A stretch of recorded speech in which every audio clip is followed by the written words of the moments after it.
very lucky. I look at my career and I've been very lucky.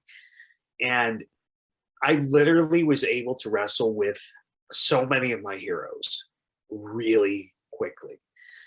So I grew up watching WWF in the 90s. That's what I watched, right? Hmm.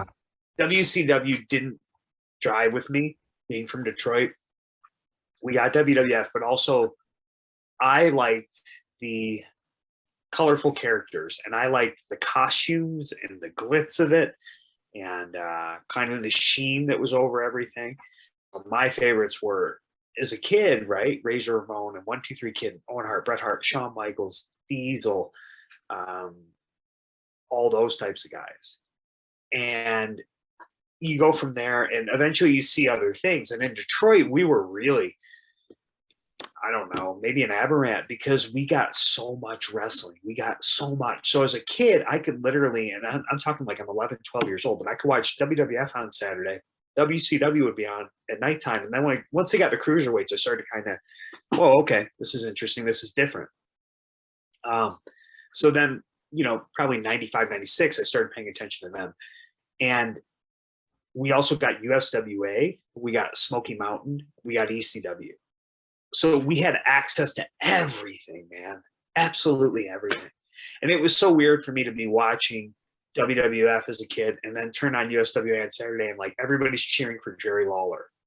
Like, wait, what?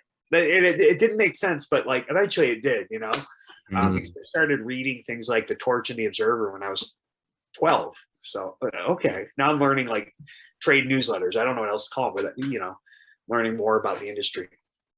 And the thing that caught my eye most after WWF at that point, because even with the cruiserweights, I was still a huge WWF fan, was ECW. And that was because it hit at the right time with the right part of my heart. When I was 11 years old, I got a guitar for Christmas, right? All I wanted to do was learn to play Dookie by Green Day, Nirvana Unplugged in New York, and Offspring. That's it.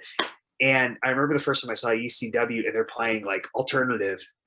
And I'm like, whoa, they're playing real music, not pro wrestling music. Like, this is insane. And then you start to see some of the characters. It's like, oh, whoa, I get this, man.